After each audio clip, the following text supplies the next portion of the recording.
Forget everything you've been told about EBITDA. It is practically useless for the majority of us. Hey there, welcome back to the channel where we cut through the BS and talk about what truly moves the needle in your business. If you're new here, my name is Brian Beers and I'm on a mission to help simplify business ownership. Today we're tackling the sacred cow in the business world, EBITDA. You may have heard it hailed as the end-all be-all for assessing your business's performance. But let's get real here. For 95% of business owners out there, EBITDA is a BS metric. It's like saying, here's how much money I would have made if I didn't have to pay debt and taxes and I lived in this fantasy land. Instead, focus on one metric that actually matters. And that, my friends, is cash flow. And if you find value in this video, hit that subscribe button and turn on notifications. EBITDA stands for earnings before interest, taxes, depreciation, and amortization. And it levels the playing field when looking to buy or sell a business. But most of the time, when you buy a business, you don't take over a seller's debt since they pay it off with the proceeds, and you can buy that business in cash or take on new debt. Whatever interest rate the seller is paying is totally irrelevant to you as the buyer. Your tax situation is going to be different than the seller's. And depreciation and amortization are known as like paper expenses. Basically, you can deduct them, but you don't actually pay out of pocket. And so for most small business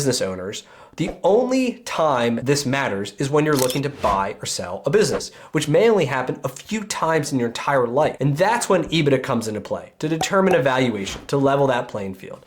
But you're not going to use it to operate your business on a daily basis. And so let's get real about what truly matters to keep your business alive, and that's cash flow. Cash flow is a lifeblood of your business. It's the cash that you actually have in your pocket after you've paid your vendors, your lenders, the government, and everyone else that you owe money to. And it's the real measure of your business's health. Are you generating enough cash flow to reinvest, to grow, to pay yourself and your employees, and to prepare for the future?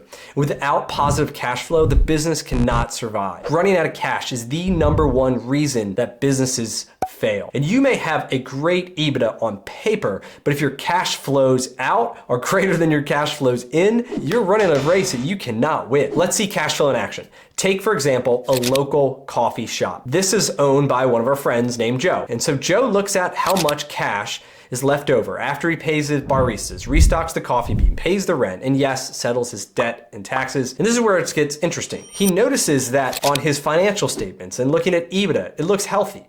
But he asks, where's the money? Because his cash flow tells a different story. He's barely breaking even. Armed with this insight, Joe decides to make some changes. He optimizes his inventory. He negotiates better terms with suppliers. He introduces a loyalty program to boost repeat business. And guess what? It wasn't Joe's earnings before imaginary costs to save the day. It was at his focus on cash coming in and going out. By the end of the year, Joe's coffee shop is thriving and he's looking to open up more locations. He's got enough cash to open up a second location and even better, actually afford to take a vacation. This is the power of prioritizing cash flow. It's not about playing pretend with your finances. It's about making real tangible improvements that affect the bottom line on paper, but then also the cash in your pocket. And so if you're looking to build a sustainable operation that can grow, adapt, and most importantly, withstand the ups and downs of a market, take a page out of Joe's book. And let's focus on cash flow to make informed decisions and watch your business transform and start to thrive. It's not about the money we pretend to earn. It's about keeping the cash that you actually get. So how do you prioritize cash flow in your business? First up, manage your receivables like a hawk. Invoices aren't just paperwork, they're promises of payment. So speed up those payments by offering early pay discounts or setting up automated payment reminders, and be aggressive with collecting your money. And remember, an invoice paid quickly is cash in your bank. Next, tighten the rein on your inventory. Stock sitting on your shelves is cash that's not in your pocket. So use inventory management tools and find that sweet spot between having what you need to make the sale and not collecting dust. And finally, it's about payables. These are the bills that you owe your suppliers. And while it's crucial to keep your suppliers happy, stretching out your payables as long as you can keeps more cash in your bank. So try to negotiate better terms with suppliers and even look to refinance debt, either consolidate or lower payments if possible, and that these small changes can lead to big improvements in your cash flow. And don't forget about cash flow forecasting. Every business goes through highs and lows. In my business, January and February are the toughest, and we need to save up cash from November and December to get through. And lastly, look for ways to increase your profit margin, raise your prices, find cheaper suppliers, cut unnecessary expenses, cut your payroll. All this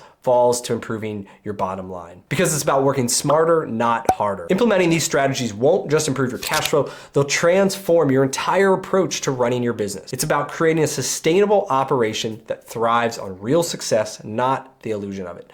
So forget the fancy metrics and remember this: cash flow is your lifeline. It is the oxygen to your business, and without it, all those numbers, EBITDA, whatever, are just numbers on a page. So focus on what truly keeps your business alive and kicking. Focus on your cash flow. I want to hear from you now. So how are you prioritizing cash flow in your business? What strategies have worked for you and what challenges are you facing? Drop your thoughts and comments below. And if you found this helpful, hit that subscribe button and share this video with fellow business owners who could use a dose of reality on what metrics matter most. And your support helps me keep this channel growing. Until then, keep focused on cash flow, and I'll see you in the next video.